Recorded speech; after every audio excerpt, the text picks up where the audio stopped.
Hi everyone, it's Jason with Earl of Fife, and I've been seeing some things out there, and I just wanted to kind of do a character creation tutorial for you guys, for whoever is interested in watching it. And I'm just going to kind of go through some of the things about character creation and kind of go step by step and talk about some of the intricacies of it. It's pretty simple once you do it once or twice, but I want to go through it for everyone so they have an idea. So this is the old Roll20 sheet, still out there, but we're doing we're doing updates to that, and we're doing a Foundry sheet, but we're going to do it on this for now.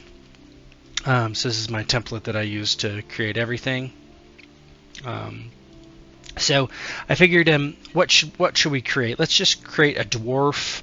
A craftsman, a blacksmith of some sort. Okay, so the first thing I'm going to do is decide what power level the character is. So if the GM tells me this is a power level 1 game, I would use power level 1 attribute generation, which is basically I can roll, or I can pick what I want and spend points to get what I'm going to do. So I think in this one we're just going to pick, make it easier. You can roll every attribute straight down if you want, but that's not what we're going to do now. So we're going to use the pick method. If this is a PL1 game with fate, we'll say, so I get 30 attribute points to play around with. Okay, everything has to have at least a 1 except fate. That can be 0, regardless if fate is used in the game or not. As you see, everything is 1 so far on the left hand side here. You see that?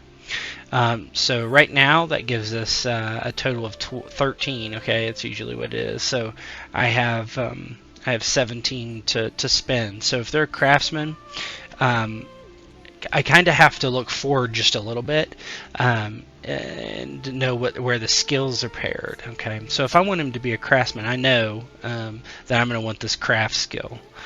So his knowledge should be high. Okay, so let's do that. Let's make his knowledge 4. So one thing to keep in mind: power level 1 characters can have up to 2 attributes at 4, and that's the highest they can do it. They can't have 3 attributes at 4, just 2. And everything must be 1 except fate, like we talked about. So we've done 4 in knowledge. Let's put 4 in endurance as well. So they're a well, let's do 3 actually, and then 4 in influence. We're going to say that they're very influential blacksmith of their clan, their society, whatever. So that gives us 14, 21. So we have 9 more to spend. So I'm not going to go through what all the attributes are. You kind of should know that already. I think this is really for people who already have the game and are reading it and just maybe need a little help with character creation example to go through. So let's see. I would say let's do strength at 3 as well, and will at 3. We'll do that. So it's 17, 24, 25. I'm going to keep fate at 1, I think. I think that's probably good. So 5 more, so I have to figure that out. I think probably intelligence will bump it to 3, so we have 3 more, I think. How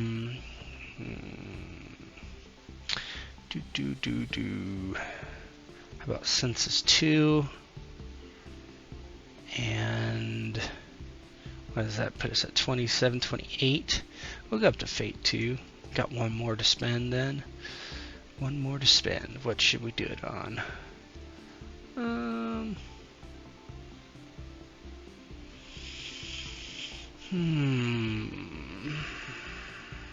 How about agility? Okay. So this should do it. This should put us where we need to be. So that's 21, 28, 30. So we've spent all our attribute points. Okay. So now the next thing I should do is I'm going to purchase skills. Okay, skill ranks. So let's go down to skill ranks. So here's all the skills in Heroes and Hardships by default. Now, your GM may add skills, which they can certainly do. Like you might want, I think a good example is agility drive. Your GM may want to split up drive for aircraft, boats, automobiles, motorcycles, any way they want to do it, they can. So make sure you know what skills are available to you. Obviously, if you're in a fantasy game, you don't want to pick hacking or sysops, things like that might not make any sense. So keep that in mind. Okay, so what I do is I know I get 9, 12, and 7, and 2 possible skill points. So I'll start with a mental.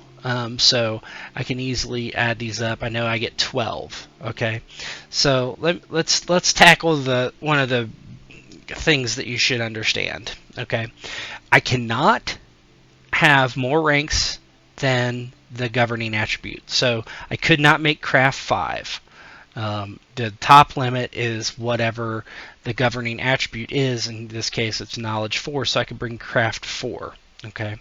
Each rank is 1 skill point. Okay, and I get skill points equal to the entire category. So intelligence, knowledge, strength, and willpower all added together. That's 12 in this case. And so that's how many skill points I get. Okay, well, as I want to be a master craftsman, let's do this. Cool. Why did this get highlighted blue? What does that mean? Well, it does mean something. It means that I have reached my cap. When you spend your last point on that cap, or when you spend your point to equal your governing attribute 4 and 4, that last skill point or skill rank costs double. So normally this is going to cost me 5 skill points. Okay, so I have spent 5 skill points to get 4 skill ranks. Okay, so now I have 7 more for in mental. Okay, so we know that. Let's flip down here and let's look at what we have. I think I'm going to at least do 2 in courage and 2 in fortitude. That will put us at 9 total. So we have 3 more. I think probably 2 in sciences.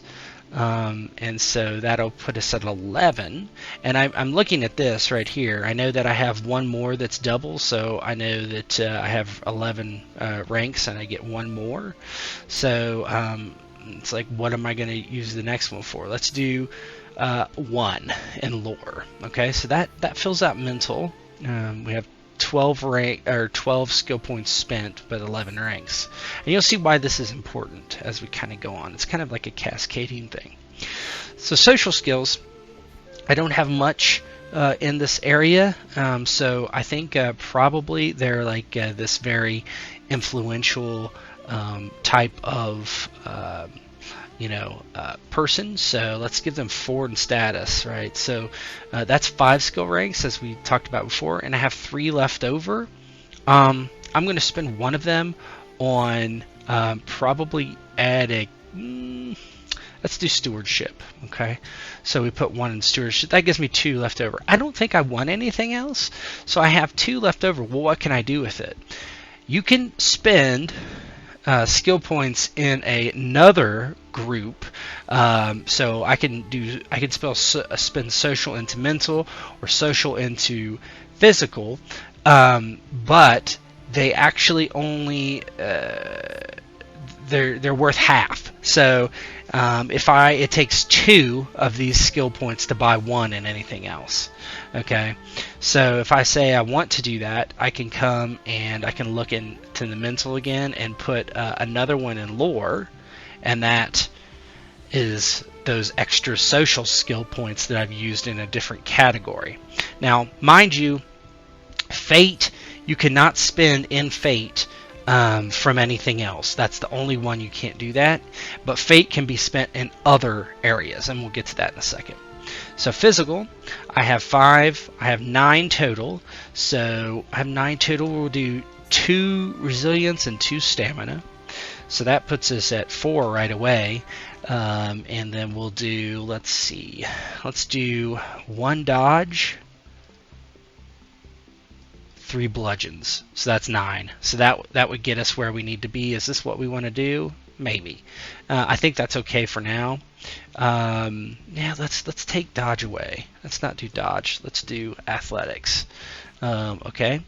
And okay, so that has us at 9. And now we have Fate skill points. Okay, so Fate skill points are there's only one skill in Fate, and that's focus. So focus is used for magic, and this person's not going to cast magic, we're going to say, so they have no use for them. So I would not put anything in focus. So now I have these 2 Fate attribute points or skill points that I can put anywhere, and Fate is 1-to-1, so that it doesn't cost anything greater. It's as if it was from the same group. So I can just do 1-to-1. So let's see what I have and what I might want to do with it. Let's do 1 in recovery. And then I know I'm probably going to want maybe not 1 in recovery. Oops. So maybe let's put 2 into mental here. But where into mental? I can't do any more in craft. Lore, we'll do 1 in lore. Get that pumped up a little bit more. And 1 in career, okay, just as a catch-all. Okay, and we're just going to go to the next thing. So next thing, so we're done with that, okay. So the next thing is, if you're following along, this is step 3, calculate characteristics. This sheet does it all automatically. So base defense is 8, magic defense is 10, mental defense is 12. Wound level is 16. Injury level is going to be 8. And then mortality threshold is 32. Terror level is 12. Fear level is 6. And insanity threshold is 24. You always start with 2 wound on your 2 wound threshold. So there are the equations in there how to get these numbers in your book, so I don't need to really go over those, but that's step 3, calculate characteristics. Okay. The next is choose ancestry. We know what we're going to choose. We're going to choose a dwarf, right? So let's choose dwarf. Okay. So we'll put dwarf. We're a dwarf, and we're a blacksmith. Okay. Okay, and determine literacy in this setting. Literacy, I would say, is probably it's probably common. So if it is, then I just give myself literate for free in the Dwarven language. So I'll just come in here and put literate. I'm not literate apparently. Dwarvish. Okay. Alright, so you get that for free. Then step 6, we're purchase abilities and ancestry traits.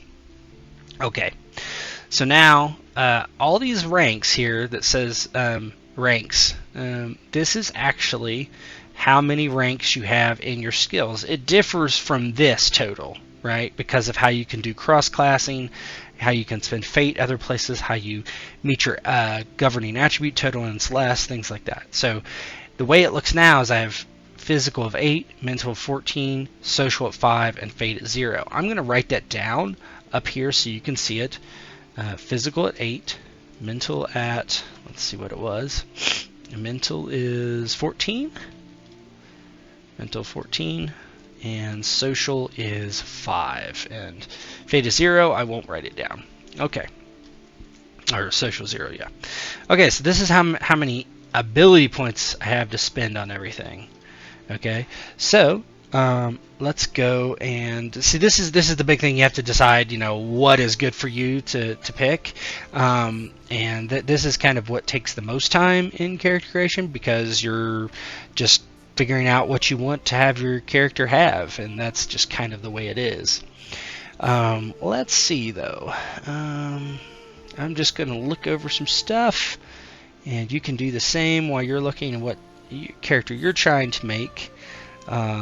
And I think I'm going to do, what is this? Cresco. Okay, that's a pretty good one. What's this one?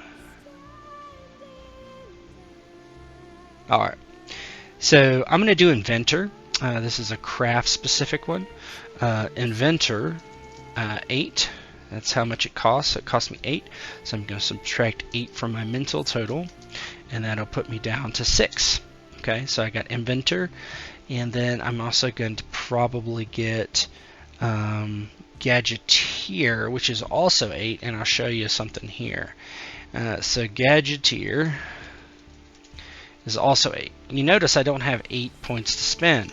Minus 6, okay? Now, so I have to spend the rest of them. How do I do it? Well, very similarly to skills, is I can borrow from other categories. So I'm going to borrow from the social category, and it's double. So I need another 2 points to buy this ability, and I don't have that, right? So if I take it from social, I'll have to pay 4 instead of the 2.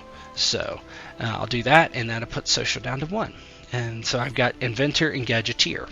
Okay. So now I'm going to do a ancestry trait. So in the book, if you look, you can see what ancestry traits are suggested per ancestry. So dwarf is in here. I'm just going to use that. Your dwarves might be different. So I'm going to do I think innate crafter is a good one, obviously. So that works perfectly for me. Now you can take flaws to get ancestry ranks, and I'm probably going to do that. So we'll do that. I'll do innate crafter level 1, innate crafter rank 1. Okay, and that costs 6, or flaw. So I'm going to put flaw in here because I'm going to take a flaw. So I'll do that now so I don't forget it. I think maybe, what is a good one? I have a good one here. It is knowledge at all costs. So knowledge at all costs is what I'll take for the flaw. Knowledge at all costs, and that's a flaw for 1 rank there. And I'll pick technology. That's fairly correct. So that didn't take any points because I paid with it with a flaw. Okay, so I still have 8 physical points and 1 social point. Okay, what you'll notice is all abilities are even. So when you have this 1, you're not going to be able to spend it. So between the 2, I have 9. So I'm going to have a ability point left over, and I'll show you how to handle that. So I have a physical. Let's go grab something physical for this person. How about should we just take the obvious one? So we could take the obvious one and do grit. That's 6. That would give me 2 more. Let's see if there's any 8s that make sense. I don't think so. Stout, I suppose.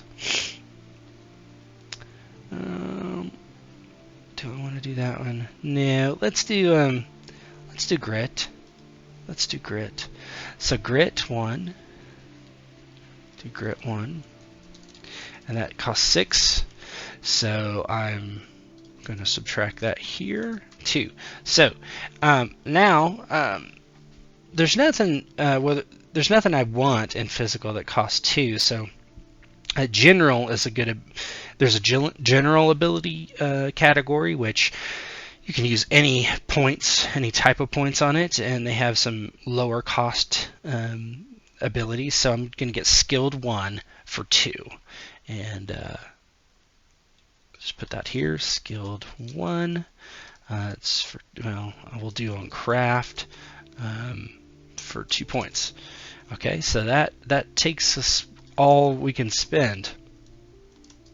Okay, so what happens if you have 1 left over? Okay, so if you have 1 left over, which you have to spend everything until you get to 1. You can't save them. They don't save. The 1 turns into experience points. Okay, if you're a PL1, it's 5. PL2 is 10. PL3 is 15. So we're PL1. So we do this, and then we get 5 XP for later. Okay, and we can spend that later. So we do that after character creation. All right, so let me get back to the book so I can tell you what step we're on. We are on step 7. So at this point, obviously, I'm hoping you're thinking about like what you want your character to be. So it's really just develop background, talk to your GM, kind of focus on it. It's after all you put your stats in, because if you do it randomly, then that's when you decide. Typically, it's kind of, you really already know kind of what you want to be and what you want this character to do beforehand. Like we knew this dwarf was a crafts person of some sort, a very good one and a very respected one, and our stats, really played into that. Okay. The next is every character gets a flaw above anything that you spent, and the GM is supposed to apply those. Now, this is specifically for people who will make their character and they'll get a flaw that never will impact them. Okay, so I wanted to keep put it into that by having the GM actually assign the flaw. Now, what's going to happen typically is you should work with your GM about what that flaw is. If they're assigning a flaw that will absolutely break your character, you don't want that either. So with your GM, you should probably work on what your flaw will be. So let's say the GM gives me a flaw of what would make sense?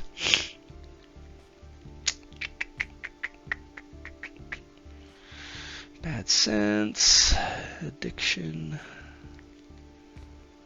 young, old.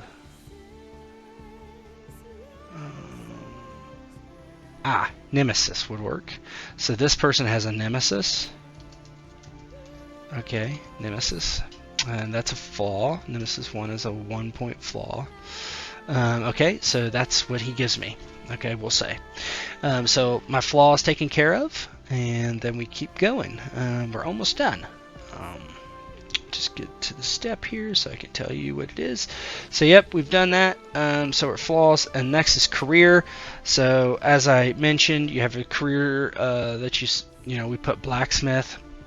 What does career do? Well, career is basically a catch-all for the career skill. If you don't feel like there's a skill that represents what you're trying to do, and it's based on kind of what that character does, like a guard or a blacksmith or whatever, you can use that career skill instead if it matches. So the next is wealth and equipment. If you're using this method, like the GM could just say take what you want or give you what you want, but in this case we'll do it by what it is. And what you do is you're going to make a status roll, and this is how many currency points you're going to start with. And we have 24, so I start with 24 currency points, and then I'll use that to spend on items to get my gear. And I'm not going to do that. Each on here, at least, each item costs a certain amount of currency points. So obviously, if you buy like a hammer or something, a war hammer, it's going to cost a certain amount of currency points, and your setting might use gold or credits or something else, and there's the GM's guide has a nice conversion chart for generally that, or you can make up whatever you want. So that's it in a nutshell. This character is completely done. Dwarf blacksmith. So that's the name we're going to give it. And they're finished. That's it. That's really all it is to it. Your most time in character creation is obviously going to be looking at abilities and ancestry traits and seeing, which ones you like best. A couple pointers is that remember that if you have a 1 in an attribute like empathy here, if I raise any skill in there, that does not cost double. So the 1-to-1, this would not cost double if I did 1 in bows to dexterity. So that's if this is 1. Okay, and one thing I did not do is I have XP here, and I haven't spent it. So advancement, it cost for PL1, it cost for it's new rank times 4 for skills. So basically I need to raise 1-to-1 and then get that. We'll just do let's see, is there anything that I think is a good one? Can't do any of those. How about recovery? So that cost me 4 XP. I can do that as soon as character creation's over. Now I have 1 XP just sitting there. So that's what happens when you have an extra ability point. You get that extra XP there. So yeah, that's it. Just keep in mind that kind of gotcha about the skill ranks. There is kind of an interesting thing about fate. If I have 2 fate and I want focus, I can never bring that up to 2 in character creation. Remember, because he can't pay for it, right? So it costs double, and he only has 2. So it costs 3 fate points to go. That's intentional, right? So you can use that last fate point to go someplace else. So it would look like more like this. Well, not a 10, a 1, and then that extra fate point comes like this. Because if you do this, that costs 3, and you don't have 3 to spend. Okay. Now if it's 1, you can do that because that doesn't cost extra. But I wouldn't suggest doing that. You're going to surge like crazy. Okay, so that's the idea. I hope this is helpful. I'm trying to think of anything else that would help you out for character creation, but it's pretty simple. The character sheet is on Roll20 right now. You can use it to help build your character, even if you're not going to use Roll20. Feel free to do that. It does a lot of the math for you, especially the characteristic stuff. It includes your power level and your calculations, that sort of thing. Mode of movement, unless you have some other ancestry trait, it's always walk. So you start walking instead of like flying or burrowing or swimming. So you can do that. So yeah, this has been a character creation tutorial for Heroes and Hardships for a non-magical character. Maybe I'll do one with magic to kind of show you how that works a little bit. It's the same, except you're just kind of thinking about different things a little bit, but the process is exactly the same. It's just based on what abilities you take, like anything. So I appreciate you watching, and hopefully you can play some Heroes and Hardships very soon. Thanks.